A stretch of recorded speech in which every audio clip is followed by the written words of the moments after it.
안녕하세요. 저는 30대 중반 여자입니다. 항상 사연 읽는 연희의 사연을 듣다가 너무나도 몸과 마음이 지쳐 다시 한번 잘 살아내고 싶어 지금까지의 제 인생을 몇 자 적어봅니다. 제 사연을 들려드리자면 저희 엄마와 아빠는 저를 혼자 임신하셔서 결혼하셨고 20살 때 저를 낳으셨어요. 엄마는 지금으로는 너무나도 어린 나이였을 때 저를 낳고 키우셨고 3년 후에 제 남동생까지 낳으셨습니다. 저희 네 식구는 씁쓸하지만 남들처럼 화목한 날들을 보내진 못했어요. 제가 어렸을 적부터 아빠는 술에 의존하여 집안을 항상 공포 분위기를 조성하셨고 저희 가족들은 항상 아빠에게 위협받고 살아야만 했습니다.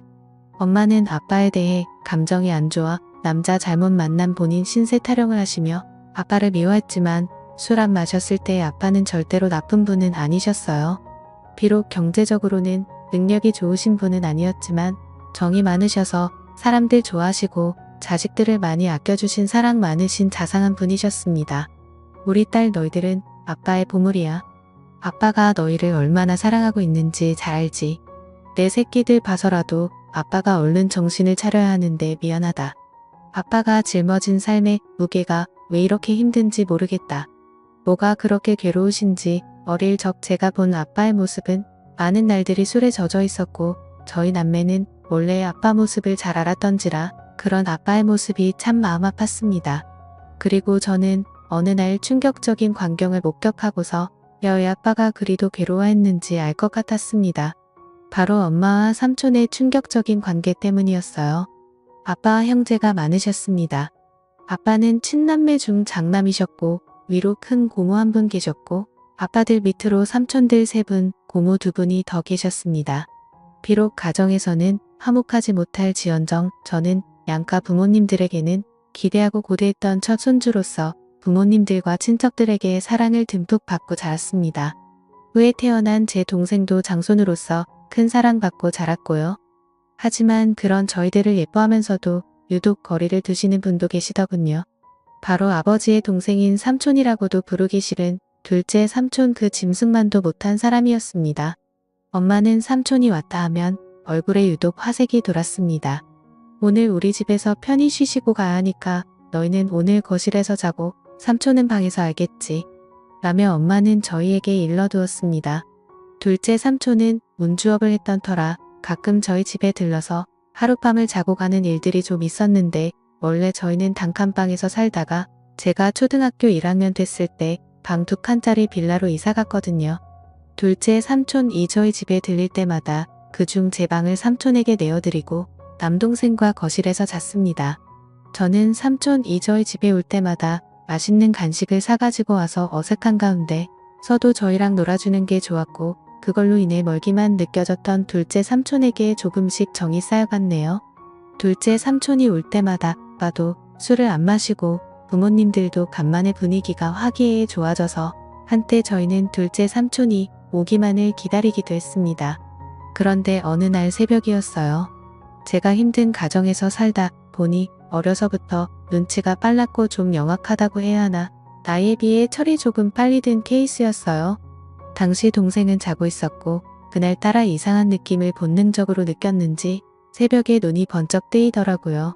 그런데 마침 엄마가 화장실에서 물 내리는 소리와 동시에 나오는 것이었습니다. 아직도 안 잔다고 뭐라고 잔소리할까봐 저는 얼른 눈을 감아 잠든 척을 했는데 이상한 일이 일어났습니다. 저희를 가만히 보시다가 조심스럽게 몸을 움직이며 안방이 아닌 바로 삼촌이 자고 있는 제 방으로 들어가는 것이 아니겠어요? 어린 나이임에도 불구하고 저는 그게 심상치 않은 일임을 본능적으로 알았습니다. 저는 순간 등이 쇠해지며 무슨 촉이었는지 조심스럽게 몸을 일으켜 숨죽여 제 방으로 다가갔습니다. 저희 집 방문이 허술해서 잘 닫히지 않았는데 그 탓에 열려있는 작은 틈으로 저는 훔쳐보게 되었습니다. 그리고 여태까지도 평생을 트라우마로 남은 잊지 못할 그 장면을 목격하게 되었습니다. 형숙과 시동생으로서 금기시한 일들을 벌이고 있었습니다.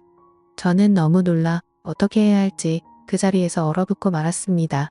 그때 거실에서 동생이 제가 곁에 엎자 허전했는지 음하며 자세를 뒤척였고 이 소리를 들었는지 그들은 모든 행동을 멈추고 엄마는 재빠르게 옷매무새를 가다든 거군요. 저는 들킬까 싶어 제자리로 돌아와 다시 자는 척을 하며 누웠고 엄마는 어두움 속에 취약함을 가린 채 아무 일도 없었다는 듯 안방으로 돌아왔습니다. 저는 그때부터 아무에게도 말 안 하고 혼자 생각이라는 것을 했는데 오랜 고민 끝에 나온 결론은 단순하게 모든 진실을 밝히자는 것이었습니다. 그렇게 해버리면 어린 마음의 모든 게 다 제자리를 찾고 정상으로 돌아올 것 같았거든요. 뒤틀린 이 이상한 현실에 하루도 머물고 싶지 않았던 저는 기회를 엿보다가 마침 아빠와 둘째 삼촌만 빼고 친가들이 모여 가족 식사하는 자리에서 제가 본 그날의 진실을 폭로하였습니다. 일목요연하고 또박또박 엄마랑 둘째 삼촌의 새벽에 제가 본 것들을 가감없이 얘기하자 엄마의 표정이 새하얗게 질리며 급한 대로 제 입을 막으려 했네요. 허나 이미 수상함을 느낀 큰 고모는 엄마를 젖혀두고 저를 방으로 데려와 차근차근 무슨 이야기인지 얘기해보라며 말씀하시는데 저는 말하다 말고 목이 메어와 울음을 크게 터뜨리며 말을 이어갔네요. 덕택의 집안은 발칵 뒤집혔고 둘째 삼촌은 소환돼서 친척들에게 어쩜 내가 형수란 그런 짓을 벌일 수 있냐며 비난의 화살을 맞았습니다. 이 소식을 뒤늦게 들은 아빠는 충격을 금치 못하고 둘째 삼촌과 주먹이 오가며 한바탕 난리를 벌였고 저희 가정은 열곡해도 제 소망과는 다르게 파탄을 맞고 말았네요. 바로 엄마가 그 일을 계기로 지유치원생 남동생을 데리고 둘째 삼촌과 행방을 감췄던 겁니다.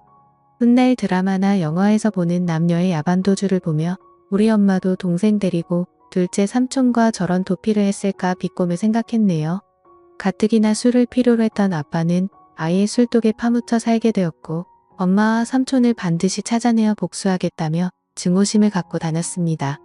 아빠는 늘 술을 취한 채 정신적인 고통을 이기지 못하고 자고 있던 저를 이불에 쌓아 조수식에 태우고 어디에 있는지도 모르는 그들을 찾으러 나섰고 그럴 때마다 저는 두려움에 떨어야만 했습니다. 지금 생각해보면 아빠는 저의 폭로가 원망스러웠는지도 모르겠어요. 눈 감고 귀 닫고 모른 척 했으면 어쨌든 불행한 가정이 남아 이어올 수 있었을 텐데 그걸 폭로함으로써 파국에 치닫게 되어버렸으니 다 제 잘못이라는 생각이 들었습니다.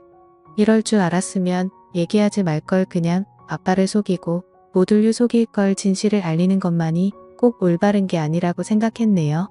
다행히 두어 달이 지난 후 엄마는 집에 동생을 데리고 들어왔고 간만에 엄마를 본 저는 그간 마음고생한 게 싹 치유되며 깊은 안도감을 느꼈습니다. 오랜만에 동생을 봐서도 너무 행복했고 돌아온 엄마로 인해 아빠의 상태도 좀 나아진 것 같아 행복했습니다. 다만 제게 엄마가 사라졌던 누유주는 남았습니다. 잠시라도 눈에 엄마가 보이질 않으면 불안해서 미칠 지경이었어요. 학교 갔다 서둘러 집에 왔는데 엄마가 없으면 빌려나 동네 인근을 다 뒤지고 다녔고 미용실에서 파마를 하고 있거나 동네 사람들과 같이 있는 엄마를 보고서야 안도의 숨을 내쉬곤 했습니다. 그렇지만 혹시나가 역시나 얼마 안 있다 엄마는 다시 나갔어요. 이번엔 동생을 내버려두고 혼자 나갔더군요. 동생이라도 곁에 있어 좋았지만 엄마가 언제 다시 올지 기다림의 끝은 일 길이 있었습니다. 아빠는 행여 엄마한테 연락이 오면 아빠한테 바로 전화하라고 했고 그 사이 저희 동네에서는 소문이 나돌았습니다. 저희 엄마가 바람나서 집을 나간 것 같다고요. 툭하면 애 엄마가 보이질 않으니 그럴 수밖에요. 저는 저희에 대해 함부로 말하는 동네 사람들이 너무 싫었습니다. 다 알고 짐작하면서도 모르는 척 확인 사살하려고 저와 마주치면 꼭 웃더군요. 너희 엄마 이번에 너희 두고 또 나간 거 맞지 않니? 세상에 어떻게 자식들 두고 모질게 나갈 수가 있어? 내가 다 맘이 쓰이네 득짓짓 불쌍한 것들. 우리 엄마 그냥 멀리 돈 벌러 갔어요. 우리 가족에 대해 함부로 말하지 말아요. 라고 돌로 대며 쏘아댔지만 속으로는 가슴이 피멍들어 찢어지게 울곤 했네요. 아빠는 결국 가출한 엄마를 포기하고 저희를 위해 시골로 이사를 했습니다.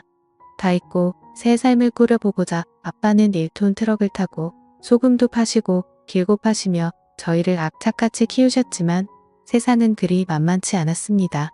바로 아빠는 큰 병에 걸려버리셨고 끝내는 간경화로 제 나이 18살 때 세상을 등지시고 말았네요. 그때 아빠 살아 생진 모질기만 했던 제 행동이 떠올라 얼마나 피눈물을 흘렸던지요. 죄송하고 또 죄송하기만 했습니다. 아빠가 돌아가셨어도 엄마랑 삼촌은 잔인하게도 코떼기도 비치지 않더군요. 아빠를 배신하고 어디서 둘이 그렇게 잘 먹고 잘 사는지 나중에 반드시 찾아가 이 아픔 그대로 돌려주리라 다짐했네요. 저희는 살기 위해 할아버지에게 맡겨졌다가 성인이 된 후 따로 근처에서 독립을 했습니다. 그리고 시간이 흘러 동생이 군대 갈 때쯤 저 역시 직장을 구해 대도시로 나왔고 또 다시 현실에서 적응하고 있을 무렵 난데없이 엄마 동생이 오랫동안 왕래 없던 외삼촌이라는 작자한테 연락이 닿았네요. 그간 잘 지냈지. 내 아빠 그렇게 되고 동생 건사하느라 네가 누구보다 힘들었을 텐데 내 마음이 다 안쓰럽구나. 고시원 좁고 답답할 텐데 내가 보증금을 좀 대줄 테니 어디 원룸이라고 들어가 살지 않겠니? 순간 의문이 들었죠. 갑자기 외삼촌이 왜 나한테 뭔가 이상해서 좀 알아봤었는데 예상치 못하게도 그간 연락이 끊겼던 제 친엄마가 외삼촌 뒤에 있었던 게 아니겠어요. 저와 동생을 버리고 그놈이랑 살림 차리겠다고 도망가서 정떼며 사왔을 땐 언제고 이제 와서 왜 이렇게 호의적으로 나오는지 고맙기는커녕 기가 찼습니다. 아빠와 저희를 배신하고 그 짐승 같은 둘째 삼촌놈이랑 도피해서 얼마나 잘 먹고 잘 살았는지 확인해봤더니 야 이게 웬걸? 어느새 남자를 갈아치워버렸네요. 제가 이 사실을 입 밖에 내니 엄마는 주위를 살피며 은밀하게 말하기 시작했고 살다 보니 안 맞는 부분도 많고 사람들 눈도 있고 이건 아닌 것 같아 뒤늦게 마음먹고 정리했다. 지난 세월 죄책감 떨치고 새 인생 살고 싶어 너하고도 연락 안 한 거다라고 합니다. 순간 뭐지 싶었네요. 그렇게 쉽게 헤어질 수 있었을 것을 여지껏 저희 가족 생채기를 다 내놓고 일이 저질러질 대로 다 저질러 놓은 후에 헤어졌다니요. 엄마를 가지려고 아빠를 배신한 삼촌도 같은 생각이어서 순순히 헤어져 줬다는데 하말도 안 돼. 그들의 파렴치한 패륜짓 때문에 상처 입은 사람이 몇인데 멱살 잡고 쫓아다녀 피해 보상이라도 받고 싶었습니다. 엄마는 결국 삼촌과 금기된 사랑을 끝내고 다른 남자랑 세 번째 결혼을 했답니다. 능력도 좋으시지. 엄마는 제 동생을 합치고 둘째 삼촌 사이에서 낳은 남자의 여자의 한 명씩을 제게 소개했습니다. 저를 동생들과 함께 인사시키며 얘들은 내 동생이고 너희들도 언니 누나한테 인사해라. 동생들 보는 거 보니 지금 여기 있는 동생도 잘 돌볼 것 같더라. 다 내 핏줄들이 네 맞이로서 잘 챙겨라. 뭐니뭐니 해도 남보다는 형제가 최고야. 남보다 못한 형제들도 많죠. 저나 얘들이나 다 배신의 피가 흐르는 엄마 자식들인데 나중에 서로 뜯어먹겠다고 뒤통수 치고 그러면 어쩌죠 라고 대꾸하자 엄마의 표정이 점차 살벌해지기 시작했네요. 전혀 패륜 상황의 내막을 모르는 새아빠는 분위기를 환기시키고자 그저 허화하신다라고요. 새아빠는 평범하고 사람 좋으신 분이셨습니다. 엄마는 정말 미웠지만 가족들이 그리웠던 저는 엄마를 용서하고 잘 지내보려고 노력했습니다. 허나 엄마와 삼촌의 옛 트라우마는 쉽게 잊혀지지 않더라고요. 엄마 역시 지난 세월을 후회하며 저와 함께 잘 살려야 하는 것 같았지만 제가 본인의 치명적인 비밀을 알고 있으니 저를 편히 대하지 못했습니다. 심지어는 저더러 미용실에서 엄마라고 하지도 말라고 하고 주변인들에게는 저와의 관계를 숨기려 하더군요. 새아빠가 절 자식으로 인정한다며 친척들에게도 소개하려 할 때도 엄마는 필사적으로 행여 책 잡힐까 싶어 말렸습니다. 엄마의 숨겨진 자식으로 살아야 하는 기분도 참 더럽더이다. 더러운 놈의 둘째 삼촌 자식들은 엄마 거리며 당당하게 살고 있는데 우리 아빠 자식이었던 전 왜 숨겨져야 하는지 감정의 분노가 스밀스밀 살아났습니다. 더욱이 참을 수 없었던 건 엄마는 술 한 잔만 하면 꼭 아빠 욕을 했는데 난 네 아빠가 아직도 지긋지긋해. 난 O형인데 왜 니들은 니들 아빠처럼 A형이냐고. 너나 네 동생이나 아빠 너무 쏙 빼닮아서 싫어. 처음부터 내 손으로 쭉 키운 내 새 동생들한테 정이 더 가더라고. 왜 같은 손가락이라도 더 아프고 덜 아프고 하잖아. 네가 차별받는 것도 다 네 아빠 탓이고 내가 삼촌과 불륜 저지른 것도 다 네 아빠 책이냐. 알아. 내 아빠 결혼 자체가 나한테는 일평생 지옥이었다고. 삼촌과의 불륜을 저지른 건 모두 다 아빠 잘못이라고 떠넘기며 책임을 짐지우는데 사마 고인이 되신 분을 욕보이진 말라고 소리를 질렀습니다. 참을 수가 없었습니다. 저는 결국 엄마를 용서하지 못하고 자리에서 일어나 엄마에게 마지막 인사를 했네요. 이제 도저히 못 들어주겠다. 엄마한테는 최악의 남편이었을지 모르겠지만 나한테는 우리한테는 최고로 좋은 아빠였어. 이제 더 이상 엄마 못 볼 것 같아. 우리도 그만하자. 엄마와의 지긋지긋한 인연이야말로 끝내기로 맘먹고 절연을 선언한 후 다시는 엄마를 보지도 찾지도 않았습니다. 여기까지가 제 사연이었습니다. 제가 너무 정리 안 되게 보내드려 죄송하네요. 제 동생과의 사연이 하나 더 남았는데 그건 다음에 들려드릴게요. 제 사연 읽어주신 분들 정말 감사드리고요. 여러분들은 아름다운 세상에서 머무시길 바라며 모두 행복하셨으면 좋겠습니다. 감사합니다.